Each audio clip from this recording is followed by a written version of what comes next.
পৃথিবীতে নাগরিকত্ব কেবল একটি পাসপোর্ট নয়, এটি একটি রাষ্ট্রের সঙ্গে স্থায়ী সম্পর্ক, রাজনৈতিক অধিকার, সামাজিক নিরাপত্তা এবং আইনি সুরক্ষার প্রতীক। কিন্তু বাস্তবতা হল, বিশ্বের প্রায় ১৯৫টি দেশের মধ্যে কিছু দেশ ইচ্ছাকৃতভাবেই নাগরিকত্বকে সীমিত, নিয়ন্ত্রিত কিংবা কার্যত বন্ধ করে রেখেছে, যাতে জনসংখ্যা, ক্ষমতা, সংস্কৃতি, সম্পদ ও রাষ্ট্রীয় পরিচয়ের ওপর পূর্ণ নিয়ন্ত্রণ বজায় রাখা যায়।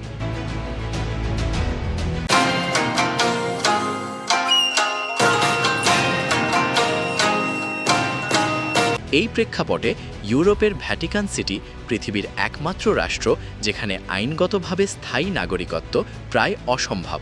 কারণ এখানে নাগরিকত্ব জন্ম, বসবাস বা আবেদন দ্বারা নয়, বরং ক্যাথলিক চার্চে নির্দিষ্ট দায়িত্ব পালনের সঙ্গে যুক্ত। অর্থাৎ একজন ব্যক্তি যতদিন পোপের প্রশাসনে কাজ করেন ততদিনই তিনি নাগরিক। কাজ শেষ হলেই নাগরিকত্ব বাতিল হয়ে যায়। ফলে পৃথিবীর কোনো সাধারণ মানুষ চাইলেও ভ্যাটিকানের স্থায়ী নাগরিক হতে পারে না। মধ্যপ্রাচ্যে গেলে দেখা যায় সৌদি আরব, কুয়েত, কাতার, সংযুক্ত আরব আমিরাত, ওমান ও বাহরাইনের মতো দেশগুলোতে নাগরিকত্ব আইনে বিদ্যমান থাকলেও বাস্তবে এটি সাধারণ অভিবাসীদের জন্য প্রায় অসম্ভব।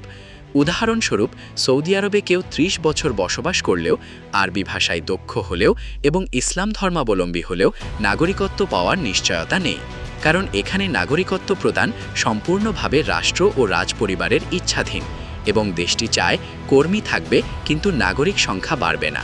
কুয়েতে অবস্থা আরও কঠোর, যেখানে বহু প্রজন্ম ধরে বসবাসকারী বেদুইন জনগোষ্ঠী আজও রাষ্ট্রহীন, যা প্রমাণ করে যে কুয়েত ইচ্ছাকৃতভাবে নাগরিকত্বের দরজা বন্ধ রেখেছে। কাতার ও সংযুক্ত আরব আমিরাতে জনসংখ্যার প্রায় ৮০-৯০% বিদেশি হলেও নাগরিকত্ব মাত্র একটি ক্ষুদ্র অভিজাত শ্রেণীর মধ্যে সীমাবদ্ধ। কারণ এসব রাষ্ট্র তাদের বিপুল সম্পদ, ভর্তুকি ও সামাজিক সুবিধা কেবল স্থানীয় নাগরিকদের মধ্যেই সীমাবদ্ধ রাখতে চায়। এশিয়ার দিকে তাকালে ভুটান একটি অনন্য উদাহরণ, যেখানে নাগরিকত্ব শুধু আইন নয় বরং সাংস্কৃতিক আনুগত্যের প্রশ্ন। ভুটানে নাগরিক হতে হলে ২০ বছরের বেশি সময় বসবাস, ভুটানি ভাষায় দক্ষতা, বৌদ্ধ সংস্কৃতির সঙ্গে গভীর একীভূতকরণ এবং শেষ পর্যন্ত রাজকীয় অনুমোদন প্রয়োজন, যার ফলে বাস্তবে খুব কম বিদেশি নাগরিকত্ব পায়। জাপানে নাগরিকত্ব আইনগতভাবে সম্ভব হলেও সামাজিক বাস্তবতা অত্যন্ত কঠিন, কারণ এখানে দ্বৈত নাগরিকত্ব নিষিদ্ধ। ভাষা ও সংস্কৃতিতে শতভাগ মিশে না গেলে আবেদন বাতিল হয় এবং বহু ক্ষেত্রে জাপানি সমাজ বিদেশিদের পূর্ণ জাপানি হিসেবে গ্রহণ করতে অনিচ্ছুক। চীনে নাগরিকত্ব পাওয়া আরও জটিল, কারণ দেশটি দ্বৈত নাগরিকত্ব নিষিদ্ধ করেছে এবং রাজনৈতিক আনুগত্য ও রাষ্ট্রীয় নিরাপত্তাকে সর্বোচ্চ অগ্রাধিকার দেয়। ফলে প্রতি বছর মাত্র হাতে গোনা কয়েকজন বিদেশি নাগরিকত্ব পায়। সিঙ্গাপুর উন্নত রাষ্ট্র হলেও নাগরিকত্বে কঠোর জাতিগত ভারসাম্য নীতি অনুসরণ করে, অর্থাৎ সরকার দেখে কোন জাতিগোষ্ঠীর সংখ্যা কত, তাই যোগ্য হলেও অনেক আবেদন বাতিল হয় এবং পুরুষ আবেদনকারীদের ক্ষেত্রে সামরিক বাধ্যবাধকতা বড় বাধা হয়ে দাঁড়ায়। দক্ষিণ কোরিয়ায় ভাষা, সংস্কৃতি ও সামাজিক পরীক্ষার পাশাপাশি জাতীয় পরিচয়ের প্রশ্ন এতটাই গুরুত্বপূর্ণ যে সাধারণ অভিবাসীদের নাগরিকত্ব পেতে বহু বছর লেগে যায়।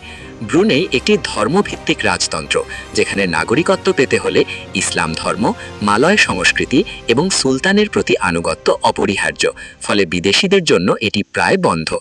অবৈধ দেশ ইসরায়েলের ক্ষেত্রে নাগরিকত্ব ব্যবস্থা ধর্মভিত্তিক, কারণ ইহুদিদের জন্য ল অফ রিটার্ন থাকলেও অ-ইহুদি বিদেশিদের জন্য নাগরিকত্ব পাওয়া অত্যন্ত কঠিন।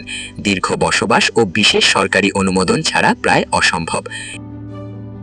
ইউরোপে এসে দেখা যায় মানবাধিকার ও গণতন্ত্রের কেন্দ্র হলেও নাগরিকত্বের ক্ষেত্রে কিছু দেশ অত্যন্ত কঠোর, যেমন সুইজারল্যান্ডে নাগরিকত্ব পেতে ১০ থেকে ১২ বছর বসবাসের পাশাপাশি স্থানীয় জনগণের ভোটে অনুমোদন লাগে এবং কোনো একটি কমিউনিটি না চাইলে পুরো প্রক্রিয়া ব্যর্থ হতে পারে। অস্ট্রিয়ায় আগের নাগরিকত্ব ত্যাগ, উচ্চ আয়, পরিষ্কার নিরাপত্তা রেকর্ড ও দীর্ঘ অপেক্ষা বাধ্যতামূলক। লিচেনস্টাইনে নাগরিকত্ব এতটাই বিরল যে প্রতি বছর ১ বা ২ জনের বেশি নাগরিকত্ব পায় না এবং অনেক ক্ষেত্রে স্থানীয়দের গণভোট লাগে। মোনাকো একটি ধনী রাষ্ট্র, যেখানে নাগরিকত্ব মূলত রাজপরিবারের অনুমতির ওপর নির্ভরশীল এবং বিপুল সম্পদ ছাড়া এটি প্রায় অসম্ভব। জার্মানি, ডেনমার্ক, নরওয়ে ও আইসল্যান্ডে নাগরিকত্ব আইনগতভাবে সম্ভব হলেও ভাষা, নাগরিকত্ব পরীক্ষা, দীর্ঘ বসবাস এবং সামাজিক একীকরণ এতটাই কঠোর যে অনেক অভিবাসী মাঝপথেই হাল ছেড়ে দেয়। আফ্রিকায় এরিট্রিয়া, আলজেরিয়া, লিবিয়া ও সুদানের মতো দেশে নাগরিকত্ব জটিল হওয়ার প্রধান কারণ রাজনৈতিক অস্থিরতা, নিরাপত্তা ঝুঁকি ও রাষ্ট্রীয় নিয়ন্ত্রণ, যেখানে সরকার বিদেশিদের নাগরিকত্ব দিতে অনিচ্ছুক। অন্যদিকে যুক্তরাষ্ট্র, অস্ট্রেলিয়া ও নিউজিল্যান্ডের মতো উন্নত অভিবাসন রাষ্ট্রে নাগরিকত্ব আইনগতভাবে সম্ভব হলেও দীর্ঘ সময়, কঠিন পরীক্ষা, কোটার সীমাবদ্ধতা এবং প্রশাসনিক জটিলতার কারণে এটি সহজ নয়। যেমন যুক্তরাষ্ট্রে গ্রিন কার্ড পাওয়ার পরও নাগরিক হতে 5 থেকে 10 বছর লেগে যায় এবং সামান্য আইনি সমস্যায় আবেদন বাতিল হতে পারে।